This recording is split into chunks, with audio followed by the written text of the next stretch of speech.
So on Sunday, Mike Rizzo said, "quote We're satisfied. We like the team we have." On Hey, Monday, it just says off air. oh no, you're live. We're live right All now. right, mine says off air. Oh, there's the live. Oh, nice. So yeah, on Sunday, Mike Rizzo said, "quote We're satisfied. We like the team we have." Close quote. And then on Monday, he just went and blew. He and injuries just went and blew the whole thing up. Yeah, it was. I'm really glad we were already planning on podcasting Yeah, because seriously. the world kind of went crazy today.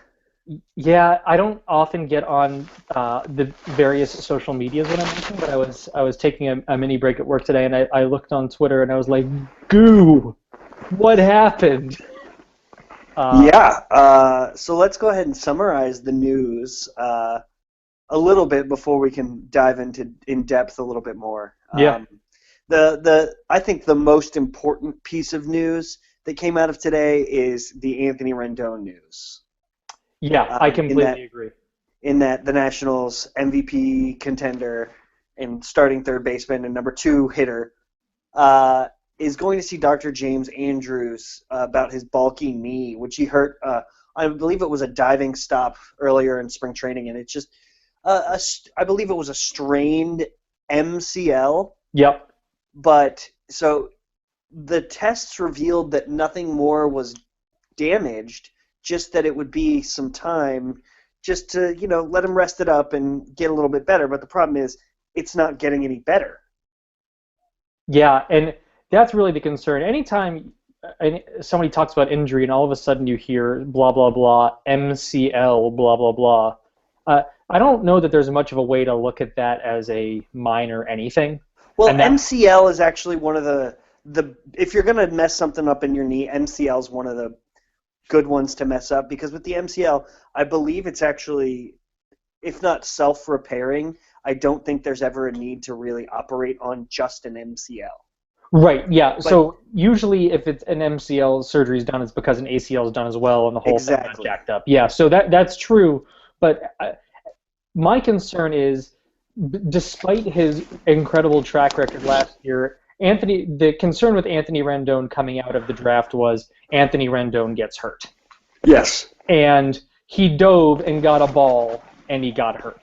So that's where my concern comes from more than anything. It's not that it's an MCL injury because, like you said, it's a fairly minor injury, all things considered, when you could be talking about a knee. But the history that Rendon had before his breakout year last year, and as far as injuries goes, is where my concern comes from. Yeah, and I think that's a good place to put it. Um, and I know a lot of people were freaking out because he was going to see Dr. James Andrews, but I don't think that's any reason to freak out. He's the doctor of death, man. You go I, to see I, you go to see him, you get surgery. That's if the you have an arm injury, yes. yeah, that's true. That's a valid point. If you have an arm injury, yeah, that's the case. And it's usually for a second opinion for an arm injury where, honestly, everyone pretty much knows what the deal is anyway. Right, especially now. Yeah, most certainly. So I think that's the most interesting. Once again, another Nationals player, day to day, turns into week to week, turns into looming DL stint that could last, indefinitely until they figure out what the exact issue is. Because, I mean, he can't play. He can't even play first base, second base, DH if his knee's messed up because he can't swing because so much of his power is generated from the lower half. It's just he would be worthless even trying to play, even if it's just bothering him because he won't have any mobility side to side and he won't be able to, get a nice plant foot going on for his swing. And if there's already a weakness in there, the last thing you want to do is say, let's have you continue to play through that weakness to see if we could tear the whole thing up. Right.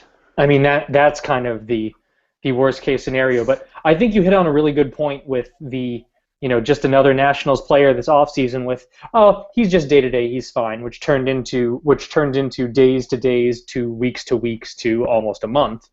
And I think that's a good point because this hasn't been the only situation where that's happened. You've had, to a different kind of extent, Denard Span, who had off-season core surgery, who then had spring training core surgery.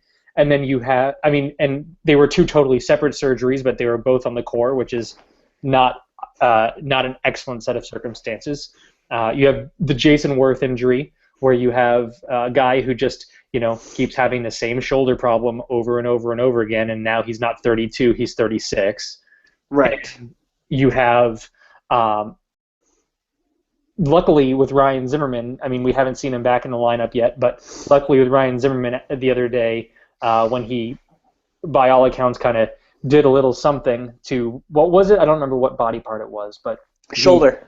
Was it shoulder for Zimmerman? I believe it was shoulder. Yeah, whatever it was, it ended up being nothing, and he had BP, and they said he's totally fine, which is kind of the anomaly, unfortunately. You have Nate McLeod, who I believe he played today, actually. Oh, did he actually play today? Yeah, Yes. I didn't keep up with that. Okay, well, see, that turned out to actually be a nothing. But then you have Nate McLeod, who missed basically all of 2014, and then had shoulder surgery, and then he's still not fine. Yeah. So it's all of these kind of continuing issues and concerns that I think you're right to bring up that kind of point. It's definitely a concern going forward because this is not a new thing, this spring training, where there's a minor injury that turns into a somewhat major injury. It's happened several of the past years for the Nationals, and I don't mean to take anything away from the strength and conditioning team or anything like that, or I can't even remember the guy's name with the glorious mustache. Lee Kuntz. Yes, Lee Kuntz. I don't mean to take anything away from Lee Kuntz, but it's been a real problem. And I remember I heard a podcast earlier this offseason with Will Carroll, who most people know on Twitter as I believe it's at Injury Expert. Yeah. And he said that the Nationals were statistically one of the worst teams health-wise in terms of when you have these small injuries turning into much larger injuries. So it's definitely a concern going forward, and I know you and I have talked about it many times on the podcast in the past, but this spring it just seems to be hit after hit after hit, and then again today with Drew Storen leaving the game with an injury in the middle of his outing. Yeah, it's interesting. Like you said, we talked about it on the podcast, but we've also talked about it off air, and I've been pretty vocal on my concerns as far as the way that the training staff deals with injuries. I don't pretend to be a medical expert, but it seems to be that these recurring injuries end up being huge issues, and you don't always know why that is. That could be for a host of reasons. It could just be the Nationals have all of these different kind of concerns, and that's just the way it works because you have guys that have repeat injuries. But like I said to you off air yesterday or whenever we were talking about it, I think a lot of this now has to do with the fact that if you look at the long list of Nationals, more than a third of the predicted 25-man roster has missed games during spring training due to some sort of injury concern. And I think the problem is if you look at that list, the list is Strasburg, Worth, McLeod, Rendon, Jansen, Escobar, Zimmerman, Span, Storen. Am I missing anybody?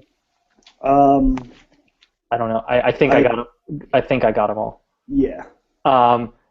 Most of that list, you take Strasburg, Rendon, and Storen off of that list, you're talking about older guys.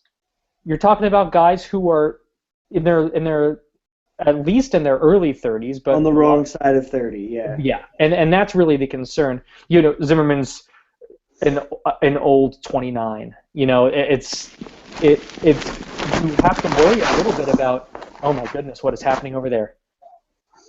Yeah, it's definitely, like I said, it's a big concern.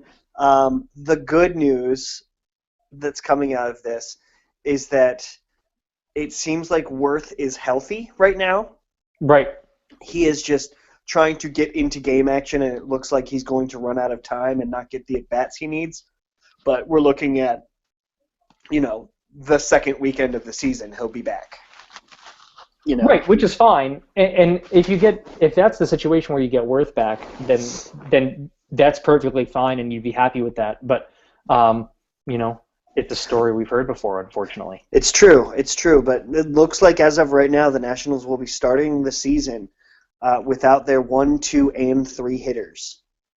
Yeah, that's a huge concern. It is a concern, definitely. If I can try and find a good side, the starting staff is healthy. Knock on wood. Don't you jinx it. Yes, as of now. Hey, if I had that kind of power, I'd be, in a different spot right now. That's for sure. Yeah, a jinx isn't a thing, but yeah, you're totally right, and that's really the one thing that you can look at that is a huge benefit for the Nationals at this point, and that's that there is health in the starting rotation, and despite the fact that the bullpen is, I'm going to let Craig adjust his microphone here because it's super loud. Can you hear me? Yeah, I can. It's just super loud. Okay. Let's see. Is that better? Yes. Okay. It was awesome. just scratching around a lot. Sorry. That's all right. So we don't do cuts on this podcast. We just troubleshoot technical things live. That's the way we Mm-hmm. So if you look at the starting rotation, that's the one thing where you look at where there's plenty of depth, even outside of the top 5 guys. And I was on Ryan Sullivan's show this weekend, which he released today, and we talked about this a little bit, that even if there is, let's take the if out of that, even when a starting pitcher gets hurt at some point this year, because that's just, it's baseball, and that happens. Right. So Adam tweets, is at Craig Mack podcasting from inside a bag of Doritos. That cracked me up. I wish. Oh, God, wouldn't that be good? Oh, my gosh. So as I was saying to Ryan, even if the Nationals, if and when the Nationals get an injury during that, in that starting rotation, there is going to be some sort of backup there, whether that's from Tanner Roark out of the bullpen, or you get a guy like Blake Trinan if you decide you want to take him out of the bullpen and let him start, or if you have Taylor Hill or you have Taylor Jordan, you have options coming from the lower level. AJ Cole, which I can't believe I forgot that name. There are a ton of options that the Nationals have. Now, are they as good as the 5 guys that they have now? No. Of course not. They're good options. And Yes. most teams would kill to have those options. So I think that's definitely a position of strength going into opening day next week. But, man, I'll tell you, like you said, basically missing your number 1, number 2, and number 3 hitters on opening day is not where you want to start the season. No, it's definitely not. But depending on what news we hear from Dr. James Andrews regarding Anthony Rendon, up until this afternoon, he was, just resting and hopefully would be back soon. Jason Worth should be back sometime in the very near future. And Denard Span has a date set for, I believe it's May 1st. It looks like he's going to be back. Yeah, at some point in May, I think, was the thing. He was going to miss about 2.5 months. Yeah, but I believe he actually started baseball activities, if not today, then in the last couple days. No, nice. Yeah, I believe he was swinging a fungo and, doing some light hitting. So that's a great sign. And as long as he doesn't have a setback, he should be back within the first month of the season, which would be great.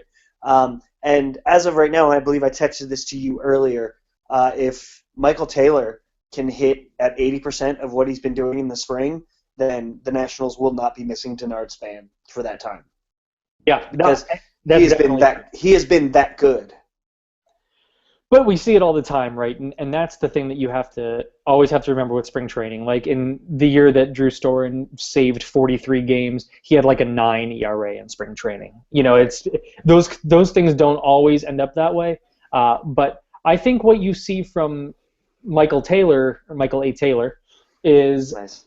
That is the potential. The thing you're going to get from Taylor is just a preposterous number of strikeouts, right? I mean, that's coming. That's going to be a thing. And no walks. Right. Which, if you ask Brandon Phillips, he's totally cool with that. But that's the best. But he is going to provide plus defense. He is going to hit for some pop occasionally. And if that's what your number 7 hitter looks like, you could do a lot worse. Yes, you definitely could. So, big story I think of the day was Anthony Rendon, a key cog in the Nationals lineup and defense, going and getting a second opinion on his bulky knee. So I think that's the biggest story of the day. But it by far was not the only story of the day. There were so many stories from the day. Would you like to talk about some of those stories, or do you want me to do that? Go ahead and hit the next one. What you think is the next important? So the one that it's certainly not the most important one, but it's one that I want to talk about, and it's the Sandy Leon trade. Oh wow, you went to Sandy Leon next. Okay, I totally want to talk about Sandy Leon, and Let's do it. I know we're not going to spend a lot of time on it, and that's perfectly fine because we really shouldn't. But yeah, I had a soft spot for Sandy Leon, and it was because his defense is preposterously good. Yeah, I really liked his defense. He had a cannon. Yeah, he had a cannon. He, even in his limited time, he ranked among the top defensive catchers as far as the Baseball Prospectus metric, catching, stealing strikes, all that jazz. Oh yeah. He was just the quintessential Jose Molina type. Yes. Just is a tank back there. His glove doesn't move. He frames pitches. He has a cannon. He's going to throw out in the top percentile of caught stealing base runners. He's not going to hit at all. Yep. And I am totally cool with my catcher not hitting at all. I love Wilson Ramos, and I think that he's a great addition to the team. I think that his bat is among the best catching bats in baseball, but I don't care if a catcher hits that much. I love a good defensive catcher, and for that reason, I will miss Sandy Leon in the organization. Awesome. Well, you wouldn't have missed him too much because he only honestly would come up. He wasn't going to. I might have seen him for 20 games. Yeah, if that. Yeah, I might. I believe we're talking about a player that was out of options. He was out of options, and so he was gone. I mean, yeah, he wasn't going to be on the team. Probably wouldn't have passed through waivers. The Nationals honestly didn't get much. They just got some cash, which it's better than just completely losing him for waivers. Well, right. He's going to get lost through waivers. If people are coming and talking to you about getting a guy like Sandy Leon, he's going to disappear through waivers anyway. So yes. why not get a couple dollars for it? And the good news is he's going to the Boston Red Sox, where by all estimations he's going to be the backup catcher on the Red Sox to start the season. And it looks like top catching prospect Blake Swihart will not be going north with the Red Sox, which is sad for him, but as we saw today with the Cubs, that's kind of how the game is played these days. Yeah, that's a fun topic for another day. Yeah, it sure is. Yeah, you went to Sandy Leon. Wow, that's awesome. Yeah, I knew it wasn't the one that you're expecting, but I wanted to hit it real quick before you talked about the actual important stuff. I was expecting you to go straight to J Blev. I know. I'm leaving it for you. I'm leaving the big meat for you, buddy. Wow. Oh, you are just a peach. Oh, you are just a peach. Cute. That is cute. The Nationals traded quick fan favorite Jerry Blevins to the New York Metropolitans from Flushing, New York, for Matt Upper Dendecker. Nice. Which I think is a phenomenal trade from a baseball perspective. Jerry Blevins, yes, we love him. Yes, he was great. He's a loogie, and honestly, kind of a backwards loogie at that. Yeah, I totally agree. I don't think that you could fault the trade. I was shocked when I saw it, but I think that was really only because the Drew Storen injury news had just come out and stuff like that. So it was like, really? So the Nationals lose their 8th and 9th inning relievers potentially because Jansen was already hurt, and then you take out a guy who could potentially fill a loogie 7th inning role kind of guy. So it's like, really? But then and of course as the right move.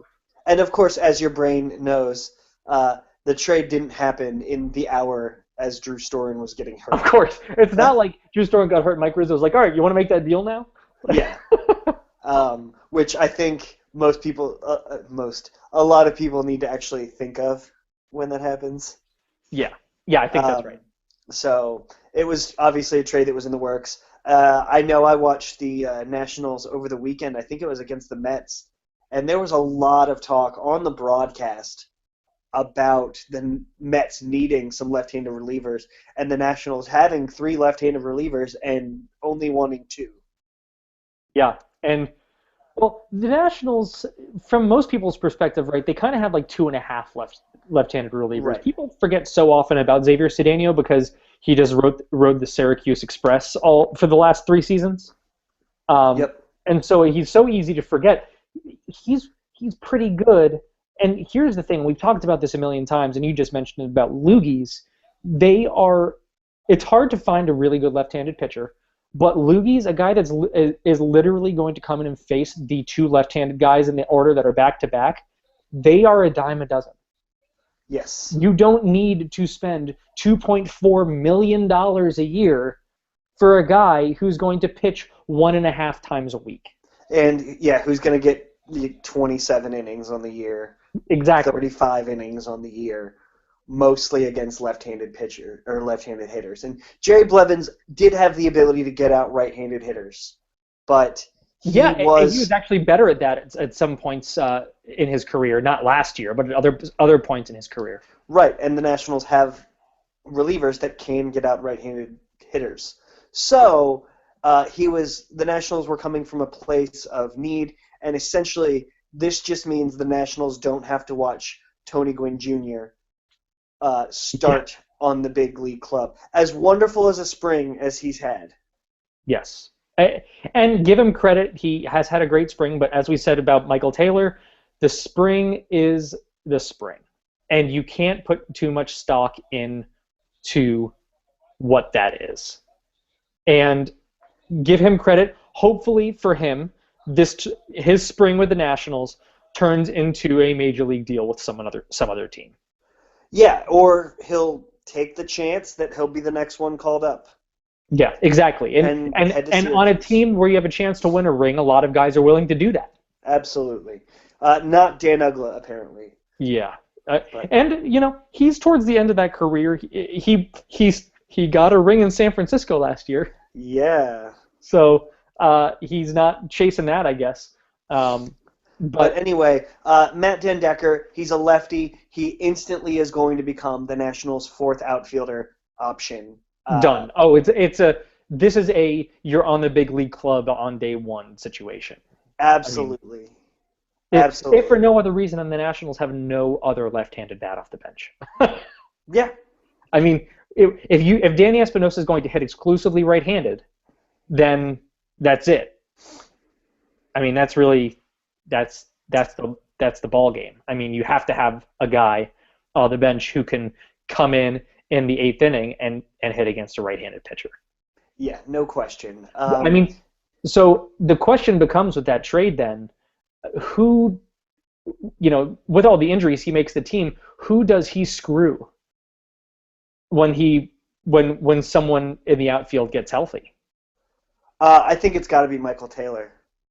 You think Taylor just gets sent down? I think Taylor has to be sent down because Taylor's no good to the Nationals on the bench. Yes, he's a great ball player, and yes, he's got the speed. Yes, he's got the good defense, but he's more valuable to the future of the Nationals than he is sitting in the bench with the current Nationals. What if Worth's the first guy back?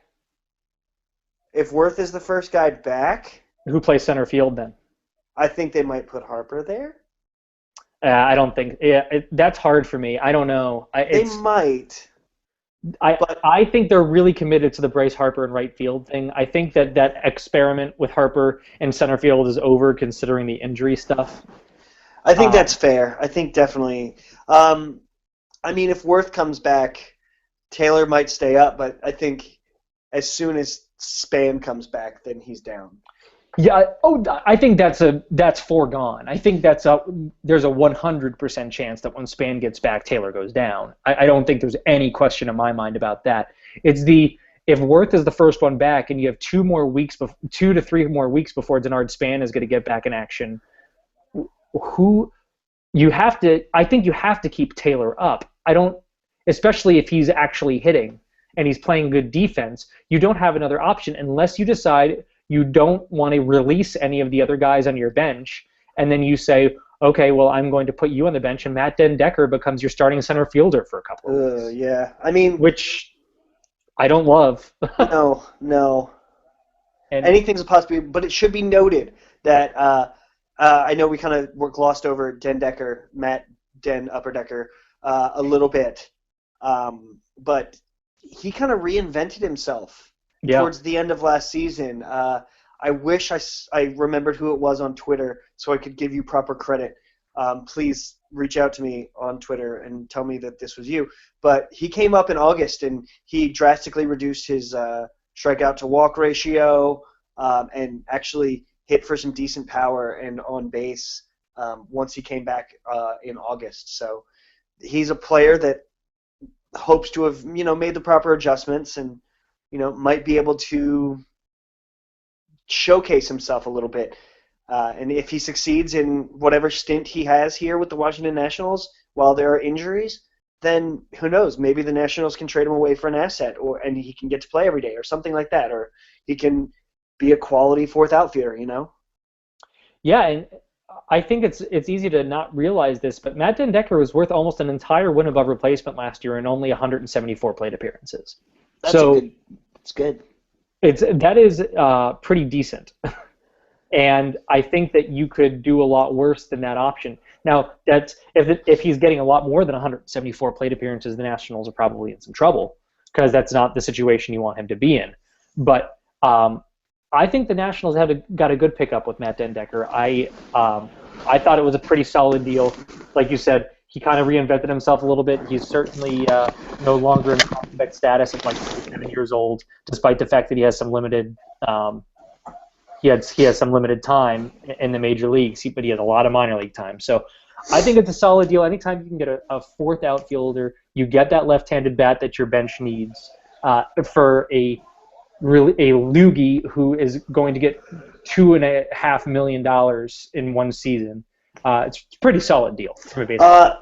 I saw a theory out there earlier today on Twitter that the Nationals made this move to save some money and got rid of Sandy Leone to clear up a 40-man spot so that they could make another move. What do you think about that? Do you think there's any possible reason that would be the case? No. Okay. That doesn't make... I'm glad you brought that up. Yes. I mean, it doesn't make any sense to me, that kind of thought process. I mean, maybe I can kind of see it to the Leone deal. You free up a 40-man spot and get an extra one because you have a couple of guys from camp that you want to offer 40-man spots. Maybe. Like maybe see if you can entice Dan Uggla with a 40-man spot to stick around in case there's another injury. Yeah. And then what you figure the other 40-man spot has to be for either Mike Karp or Ian Stewart or one of those kind of guys. But yeah, it just doesn't make any sense. Yeah, it really doesn't make any sense. It's any other trade that the Nationals are going to make right now is going to make a significant impact on the roster, but there's already a 40-man roster spot available. So it doesn't make any sense to me. Yeah, it doesn't to me in either. It seems a little bit tinfoil hat-y to me. Definitely. So, but I wanted to at least get your professional, the Nats blog Joe, take on the matter. Yes, that is my professional take, and thank you for bringing that up. I appreciate it. You're welcome. Yeah, so I'm very intrigued by what's going on despite all the injury kind of concerns, but I think the Drew Storen thing with the blister on his toe is certainly less concerning than it could have been. But at the same time, it's his right foot. It's his foot that he uses to push off the rubber. Do you think there's a chance that Drew Storen won't be available on opening day next week? Do not think there's a chance. You think he will be available? I think he will absolutely be available. Yeah, I completely agree with you. I think Drew Storen would have to be a candy ass to not be available. Because of a blister. Yeah. Yeah. Yep. Totally fair. Okay, so I think that was pretty much the news from today alone. It was just a little bit of news. Unless I'm missing something. No. Nope. let's do a little bit. Oh, the little bit of extra was Casey Oh. Jansen is still not okay, and he has Oh, tendonitis in his shoulder. So yeah, that's good. that's great for a pitcher. Yeah, That's what you want. yeah, You don't need your shoulder. yeah. It's an extraneous body part at that That's point. right. So let's go back a little bit further. What are your thoughts, Mr. Joe Jurgen, on the Nationals' rotation for 2015? I was a little surprised, to be honest. It was pretty shocking to me. Yeah, Um, to you mean the order? the order. Yes, refresh the people's minds. Yeah. So Max Scherzer starting on opening day did Which you not. called. I called it. That did not surprise me. You signed a $210 million deal. You're probably starting on opening day. Yeah. I mean, that's really what I was going on. Just because of the way that Matt Williams kind of has run the team in the past and the things that he said, he rewards veterans and he rewards all that kind of stuff. And so, Yeah, can I go on a quick tangent real quick? yeah, sure. Matt Williams' quotes are really weird. Those quotes are so bizarre. They are so strange. I think I saw one that was about wheat or something like that. I don't know. I stopped looking at them every day, but the spring training quotes of the day are incredibly bizarre. All right, back to the rotation. Yes. I thought that coming into the year that the rotation was pretty locked in. Max Scherzer 1, Steven Strasburg 2, Jordan Zimmerman 3, and then some combination of I would probably say Fister 4 and Geo 5. Yeah, I would have actually done exactly the same. Yeah, so I thought that the rotation was pretty locked there. Turns out that you were Jordan wrong. Zimmerman's going to be the second starter, Yes. and I don't have any problem with that. Let me be totally clear. Right. And let me say, as you've said a million times, and can be said a million times over on top of it, the order doesn't matter. No. The difference between a 1 starter and a 2 starter and a 2 starter and a 3 starter is typically over the course of a season, if they stay healthy, exactly 0 starts. They start the same number of games. Now maybe between your 3 and your 4 might only get 32 instead of 33 starts. But wow. Yeah, I mean, as far as all that goes, you want to have really good matchups against other teams. And so when you look at it, you say you want your best pitcher matching against their best pitcher, their number 2 against your best second option. And as far as the Nationals go, the top 3 were all interchangeable. And so for me, and for that matter, I think the 2 other guys could easily be interchanged with each other and could face most 3s in most. And well, the thing is, like, how often outside of opening day does a 1 face off against a 1? Well, oh yeah, by the time that the end of May is around, that's totally off the rails. By the time the end of April rolls around. Yeah, by the time the end of the first week rolls around, you're barely going to see it. It sticks around for a little while, but you're right. In April, there are so many off days in April and weird schedule days in April. Then you're right. It ends up ending off anyway because everybody starts the season on a different day now. There's not one opening day. There's 3. Yeah, there's opening night, and then there's opening day, and then there's first night or whatever the hell they want to call it. That they just call it all opening day because they're really stupid. Yeah, so it's just it doesn't really matter. My problem is when the players say they don't care about it, I don't think that's true. I think that they really fucking care about it. Well, the thing is, that's their public persona. Right. I mean, it's the same thing with actors or anything like anyone in the public sphere, the public forum, the public whatever, public space you want to say. When they tell you that they don't read anything about themselves, they're all lying. You just know it. Yeah, exactly. They all read about themselves because they love it. Because they're all egomaniacs, or else they wouldn't be to where they are, honestly. If you they don't get didn't there without having a bit of an ego. That's just the way it is, right? If they didn't think they were the best coming up through Little League, coming up through AAU, coming up through high school, JUCO, college, minor leagues, then they wouldn't be here. You hear it all the time. Like FP Santangelo said about it when talking about Wilmer Defoe, who I love. He was like, he just acts like he should be there. Right. And that is, you see guys that aren't acting like they should be there. They act like they're the kid that's just hanging out, and you know that that's not going to be a thing. So that's totally true. So yeah, they definitely care personally. When it comes to how it affects their relationship with their teammates, don't think it matters at all. Totally agree. I don't think Outside of, general ribbing and Yeah, I don't think that hijinks. I don't think Steven Strasburg's pissed at Jordan Zimmerman right now. But I mean, that's not what I'm saying at all. But I think that he internally, I think the fact that he was opening day starter for 3 straight seasons and he got bumped to number 3, I think is a bit of a, oh, all right. And that's just going to further ingrain the notion in some people that Steven Strasburg is overrated. Which is so preposterous. But yeah, we've done it. We've done it. We've belabored the point. Yeah, a little bit. At least I have. But in our 2 podcasts since the end of the season. I know. It's pretty bad. But I think that this might be with Steven Strasburg. Like Matt Williams is a big fan of mind games. He really I think he believes in the mind game.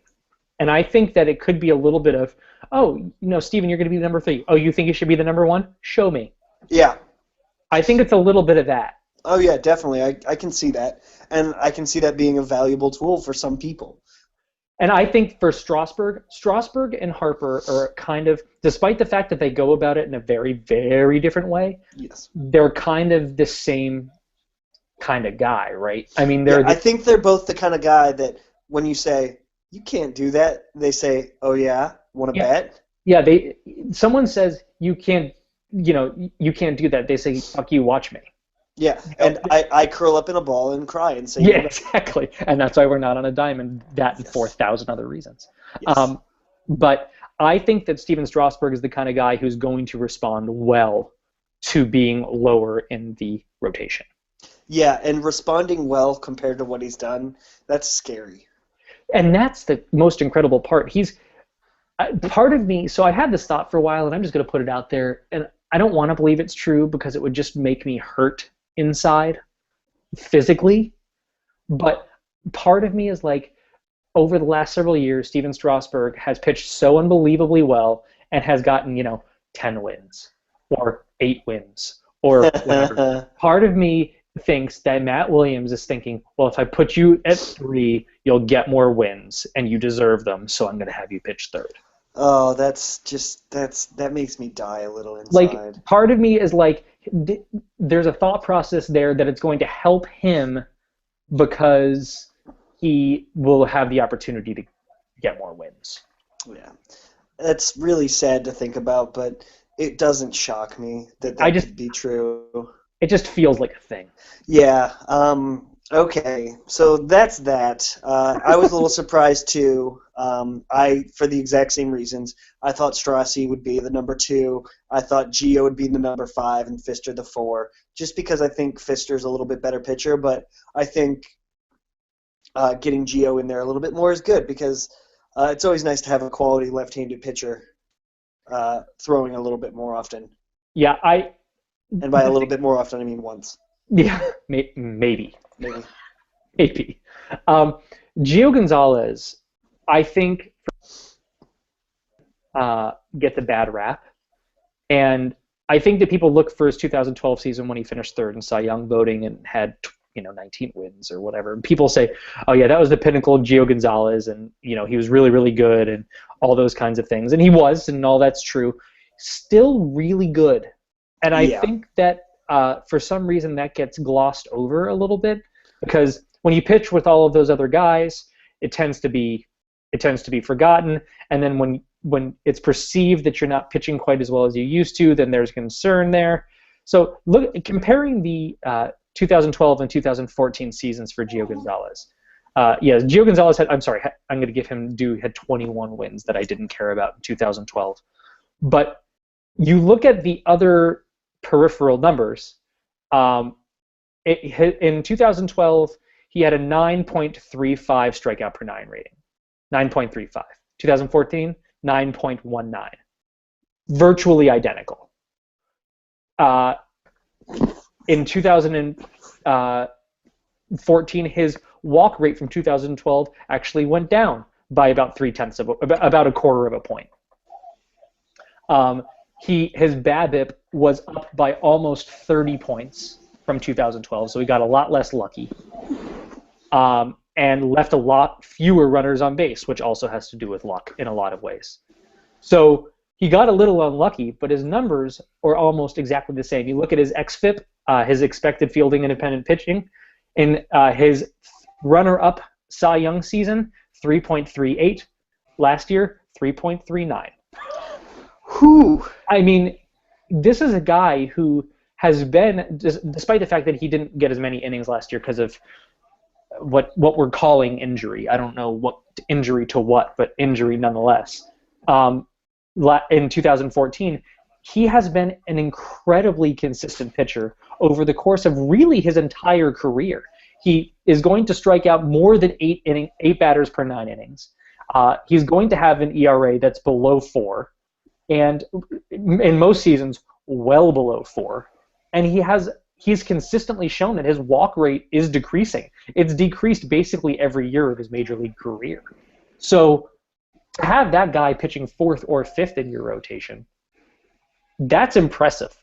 Yeah, he's definitely not an unworthy 4th, that's for sure. Yes, and like with the rest of those guys that aren't pitching first, in basically any rotation in baseball, they would be at least a spot higher. Yep. Than they are now. I mean, I would say that most teams in baseball, Jordan Zimmerman and Steven Strasburg are both 1s. Most rotations in baseball, Doug Fister and Gio Gonzalez are 2s or 3s. Gio Gonzalez is probably a solid 2, and I would say Fister a 2 or a 3. Yes. So it's easy to forget how good it is. But I don't care. I used to care a lot more about the rotation order than I do now. I care a lot less, but I think the players care, but like you said and said very well, internally. Right. I think they care internally. I don't think that it's going to the fact that Steven Strasburg's pitching 3rd, I don't think is going to affect his relationship with his teammates. I don't think that's going to be a problem. I think that he has a lot to learn from a guy like Max Scherzer, and that's going to be awesome. And Jordan, after his last couple of years, deserved to be rewarded for that at some point, despite the fact that he's probably not going to be on the team next year. Yep, that's fair. That's definitely fair. Yeah. So before we get to the fun prediction-y part of the podcast, I wanted to, give a chance for you to talk about your experience at Nationals Park last week. And, I think if you want to hear Joe's thoughts, you should listen to the Nats GM preview show that was just released today. I want you to kind of go on a little different direction when you're telling us about it, because a lot of people that listen to the podcast either were invited or kind of know the background. I want to hear kind of what that meant to you to be invited by the club to participate in this VIP exclusive event at the ballpark with one of the learners, to be given a jersey. What did that feel like to you after, being a fan since 2005 and starting with your awesome best friend, the first ever Nats podcast? Yes, that's totally true. It was really cool. It was really an honor and a very nice thing for the Nationals to do. Before we went there, I mean, we had no idea why. You were nervous. I had no idea what it was going to be. I was very, very there was like a distinct conversation that the Nats blog people that were invited, we were all chatting about, and it was like, so if we die, the blog goes to Andrew. Like, it was kind of like we really had no idea what was going on. It was all very, very quiet, but the event was great. They did a great job, and for me to be acknowledged with a group of 27 great fans, and certainly not the only 27 great fans out there. There are lots of great fans. Yeah, definitely not. I know there were some salty people out there, and I can totally understand why. But if it were you, just imagine what it was like. And one day it might be you, you know? Right, and I think that was the point. I think that the Nationals, over the last couple of years, uh, have done a remarkable job marketing their brand. And And and if I may for a second yeah, to kind of tag on to that, the Nationals have never been a very um, open and responsive club in terms of interacting with their fan base. That's not to say the players or the broadcasters haven't been incredibly open with their time, because everyone's seen the pictures of Nats Archive folk with FP, or meeting up with Blevins at the Winter Classic, or Steak Taters America shirts, anything like that. But the club, from a PR and marketing point, the Nationals' Twitter feed would never interact with fans. right. This is a really, really new thing. I remember seeing a report, it was probably from Troll Darren Rovell, about teams that had interacted with fans in terms of @replies and favorites on Twitter. And I believe the Nationals were either dead last or second to last. Yeah, that wouldn't surprise me. So I think not only this, but it seems like the Nationals have been much more open with the fan base and much more interactive, which I think can only be a good thing. And I think this might have been kind of a jump start for that, which makes it all the more special, and it makes me hopeful for the future a little bit. Hopefully there can be a little bit more play, a little bit more back and forth between the official entity that is the Washington Nationals Corporation and we, the fans. And that's the way it should be. Did you feel that was the case when you were there? Yes. I mean, Valerie Camillo, who is the chief marketing and financial officer for the Nationals, is kind of the one that was the MC for the evening. And with the department that she has, they did such a great job of saying, and I think you're right, all offseason, all of a sudden you saw the Nationals' official Twitter account interacting with fans, which, like you said, never happened before. Never.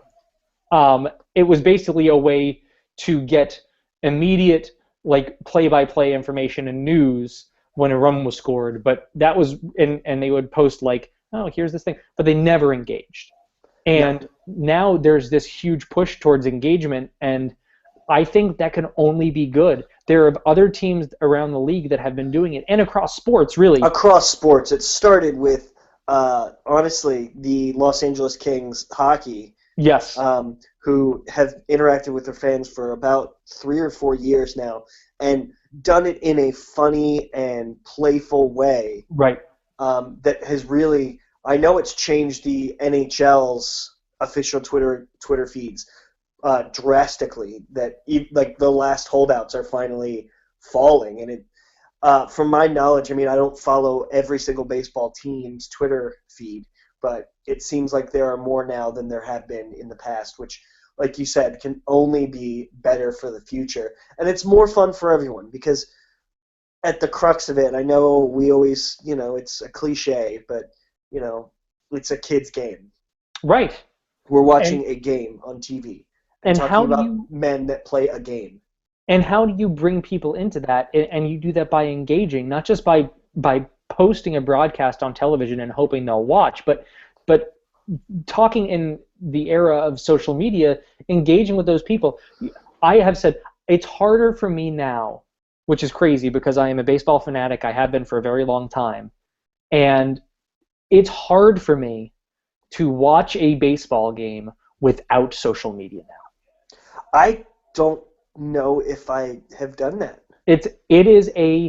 I feel like I am missing so much. At least on TV. Like, at the ballpark, I try and stay off as much as possible. No. I'm not talking about when I'm at the game. When I'm at the game, no, I'll get on it sometimes, but when you're at the game, you're just taking in everything. It's a whole different experience when you're at a game. But when you're watching it on television, and not to say that it's because the television broadcast is unwatchable or anything. That's not what I'm saying.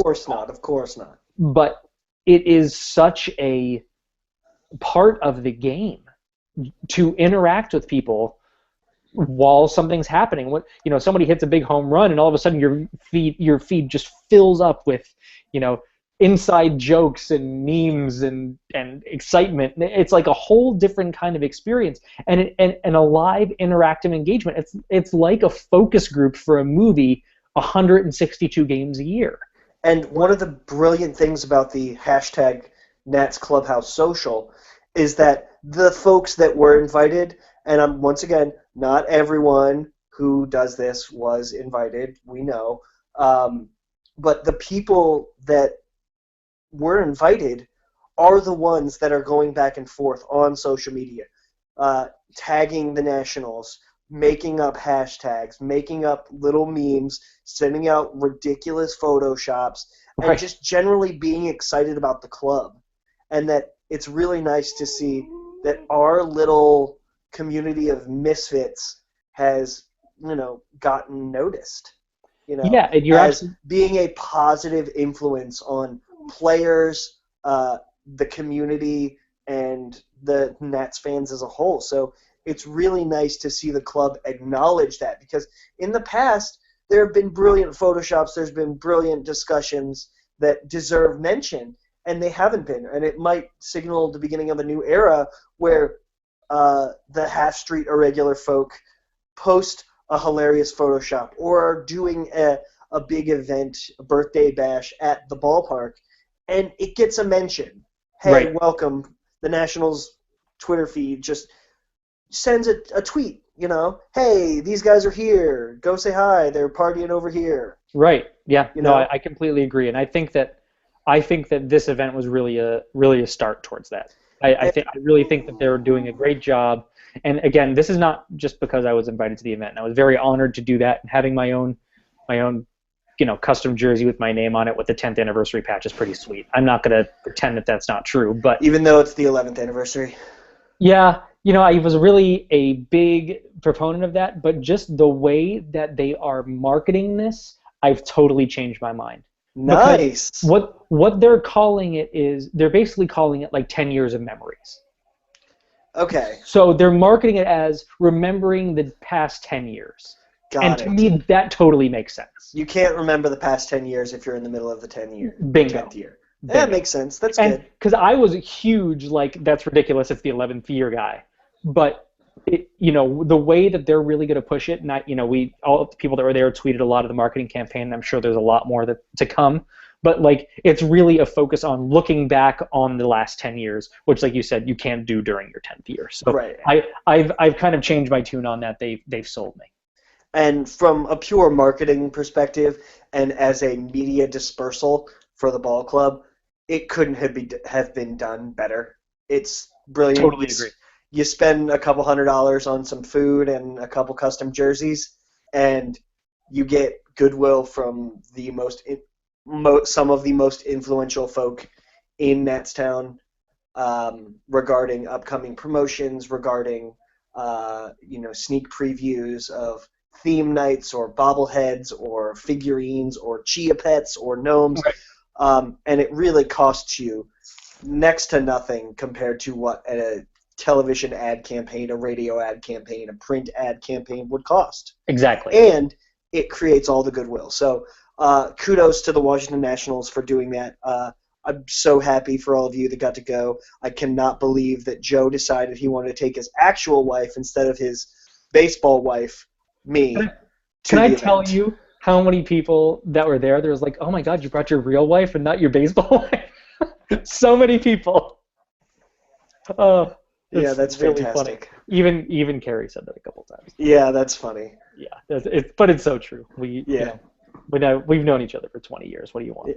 That's fine. We're cool like that. That's but right. No, I'm so thrilled for everyone that got to experience it. I doubt I will ever get to experience it because I honestly don't even think I follow at Nationals because up until this point they've been boring, like we discussed. Yeah, but it's worth following now because they. Yeah.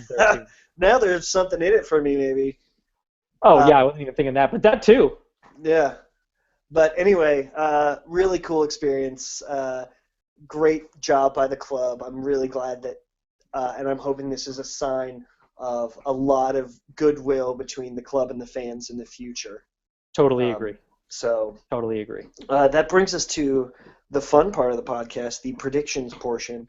The I part believe that you we're have. so we're the worst at by such a large measure. Hey, I got I think I got that the Marlins would do well last year or something. Yeah, you did say that. You Yeah, totally said that. I think I had the Marlins third, Yeah. You and you, I you think it was almost really nailed it. close. But nice. I'm favoriting this tweet from Fang. Nice. Okay, so I believe you have a question for me.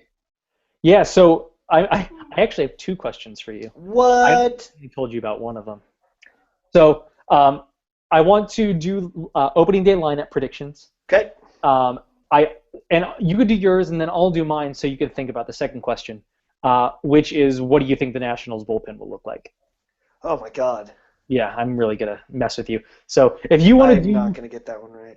well, if you want to do your lineup, I'll do my lineup and bullpen, and then you could do your bullpen. How about that? Okay, I'll do my lineup first. Okay. Okay, so I've got leading off for your 2015 Washington Nationals, second baseman Yunel Escobar, Yep, that's what I've got. batting Go ahead. second for your Washington Nationals, shortstop Ian Desmond. Okay, go ahead, because I think we're gonna have the same lineup. I don't think we will. Okay.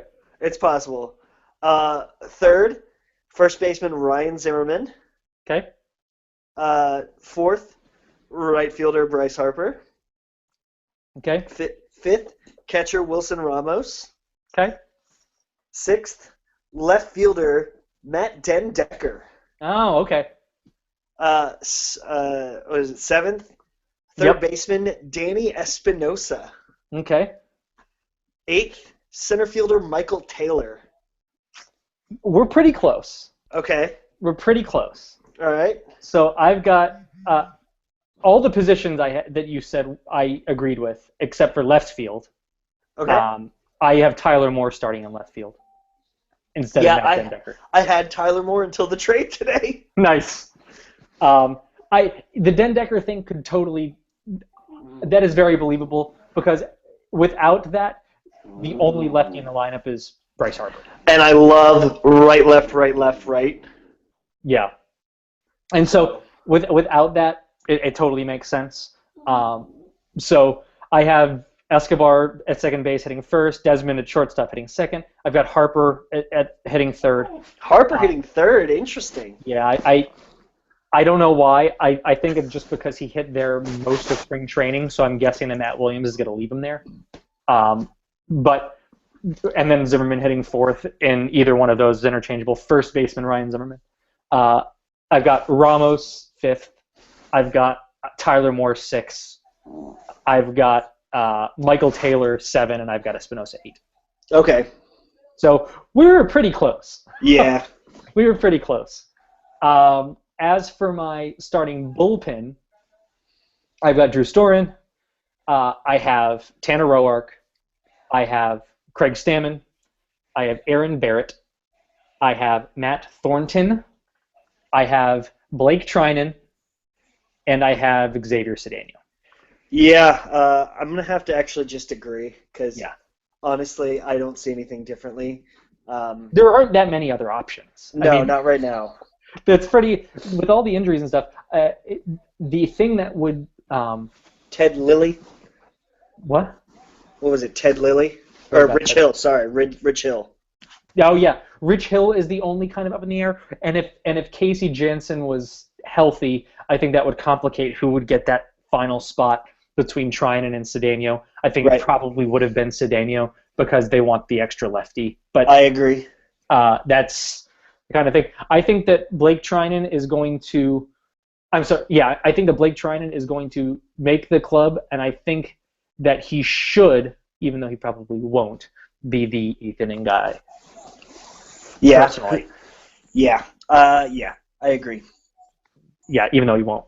No, he won't be. He will be used sparingly. Yeah.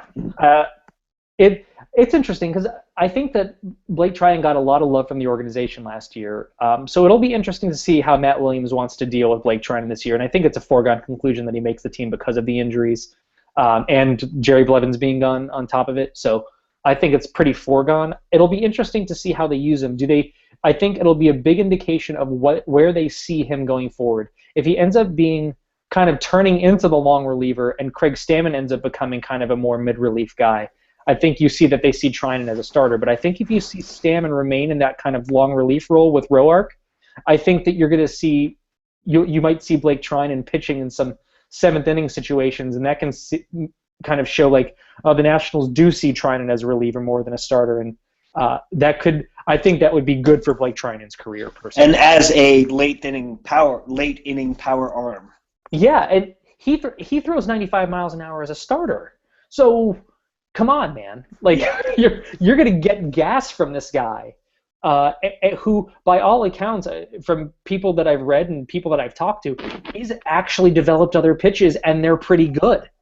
So if you could have a guy in your late innings doing that, that would be great for the Nationals. Now, because he's developed those other pitches, that may mean that they really want to try him out as a starter. It's true. And so that might be the thing that decides it. But the most interesting things to me in that bullpen are going to be Blake Trinan and to see how he's used, and how the Nationals decide to use Tanner Roark. That, to me, is going to be really fascinating, because Roark, we know that he can start and throw 160 innings in a season, and we know that he can pitch and relief, but how do the Nationals see him? And I think do they want to kind of make him a late inning reliever, seventh inning reliever or something like that, kind of at the expense of keeping him stretched out? And that'll be interesting to me. Yeah, it's a tough call. Hopefully they use him better than they used Ross Detweiler last year. That's the nightmare scenario, I would think. Yeah, I think they believe a lot more. Yeah, in Roark, excuse me. Kudos to Ross Detweiler, number 4 starter for the Rangers this coming season. Yeah, hey, our boy Ross doing stuff. And big kudos to Tyler Clippard, who will start the season as the Oakland Athletics closer, which we both predicted months ago. Yeah, you're definitely right. So awesome for them, and I hope that they both have continued success in their new clubs. We're going to miss them here, but hopefully not too much. Yeah, that's right. So I have 2 questions for you now, Mr. Drugan. All right, let's get some parting thoughts in. What will the Nats' record be, and how will the Nationals finish the season? And by season, I mean season, and if you deem so, postseason. Oh, boy. That's tough. Okay. If I can be Joe for a second. What's that? If I can be Joe for a second? Yeah. I think the Nationals are going to finish right around where they finished last year. I just think that it's hard to win a lot of baseball games, and I think they've got a good team, but, I think they're going to finish with about 95 wins, maybe 96. They're going to make a good run in the postseason, but I'm afraid to really take a stand. So I'm going to say they're going to get past the first round, but I'm not going to say anything after that. That was my Joe impression. Good impression. Well, thank you. You clearly listened to my podcast with Ryan Sullivan. Yes, I did. I have the Nationals winning the exact same number of games as they won last year. I have them winning 96. I believe. Oh God. You didn't have to do this part. What? You didn't have to do postseason. I didn't have to do this part. I'm going to say that the Nationals, and I don't want to be correct. However, I think the Nationals will lose the NLCS. To? The Dodgers. To the Dodgers. Interesting. What about you? Oh, the Nationals will win 100 games. Okay. And the World Series. Wow. All right. You're going for it. I'm going for it. This is the year, man. I'm in. See, I'm in. It's just I don't want to let myself get too in. See, I want to let myself in because I expect to get my heart broken, so I'm just going to go for it. See, I'm the opposite way. I just don't want it to happen.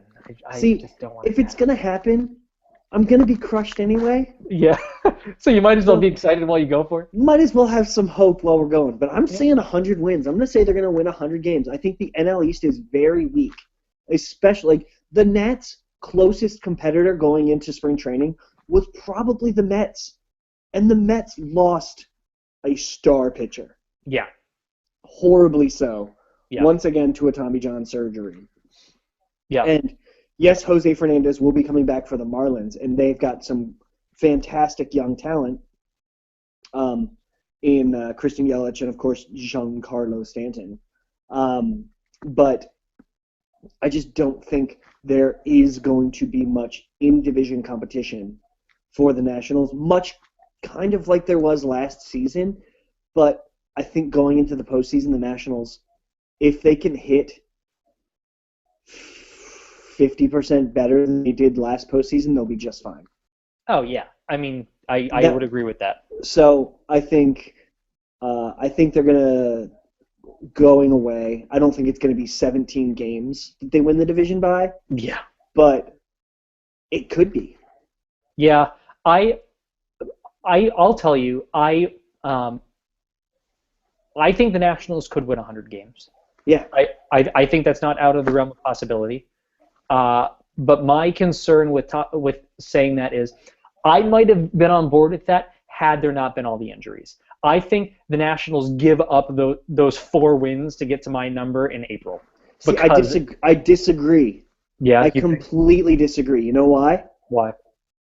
Wilson Ramos, Bryce Harper, Ryan Zimmerman, and the Fab Five. Yeah, I mean, there's not going to be a lot of offense in April. There never is. So there's not going to be a lot of offense. And if the starting pitchers do what the starting pitchers will do, I think that they will be able to more than easily kind of gloss over the injuries to Rendon, Span, and Worths won't even last that long, knock on wood. Right. So, yes, the top of the order is a wonderful cog, but if Bryce Harper has the kind of season that we expect him, because I know you expect him to have a monster season. MVP-like, yes. Yes, I agree. And Ryan Zimmerman at a much less physically demanding position than third base. Yeah, that's going to be good. I just think that if even Wilson Ramos can stay healthy, which hasn't really happened yet. I mean, he got injured on opening day last year. Right. I mean, if he can stay healthy through the first month of the season, I think those 3 hitters, if they can help carry the ball club through the month offensively, because we know we're not going to have to worry about pitching. So I'm not as worried about the first month as you and some others are, just because the starting pitching as of right now is the national strength. Like, yes, their lineup is fantastic, but if you ask someone in Milwaukee or someone in Minnesota or someone in Dallas about the Washington Nationals, they're going to say, how about that starting pitching? Yeah. Yeah. They're not going to say Anthony Rendon. They're not going to say Denard Span. And you're right, and I'm not worried about April. I think the Nationals are going to be fine. But in order to win 100 games, you've got to win a lot of friggin' games in April. Yes. And that's my point. I'm not worried about it. I think they're going to be fine. I just think that when you really look at it, it's going to be hard to not lose to enough games to kind of screw you for getting to 100 wins. Right. I'm not saying they're going to walk to 100. Right. I'm not saying they're going to win 105. Right. I'm saying they're going to win 100. That's fair. So I'm calling 100 and a World Series championship to Washington in 2015. I will drink a cup of your happy tears if that happens. You will drink all of the happy tears. I will drink all of it. Yes. So that is my official prediction on the record. You can quote me, and don't forget to remember that I said 100 wins and the World Series title. I hope you're right. Yeah. Well, any final thoughts? We've gone over our hour, but this has been the best podcast ever. Yes, it's been fun. It has been. I think we should podcast more. Yes, we will podcast again soon. Now that the season's starting up, probably not next week because that's opening day, but at some point during that week or the following Monday, we will podcast again. We promise. Excellent. I like that. It's on the record, so everyone guilt Joe because it's many Joe. Things on the record. It's Joe. Yes, it is. Right. It is me. Oh, it's totally. All right. All right, guys. Well, thanks for listening to episode 91 of Nat Stock on the Go. Appreciate you listening, and we will talk to you at some point in the fairly near future. Goodbye from the Doritos bag that I've been doing this podcast from. Seriously.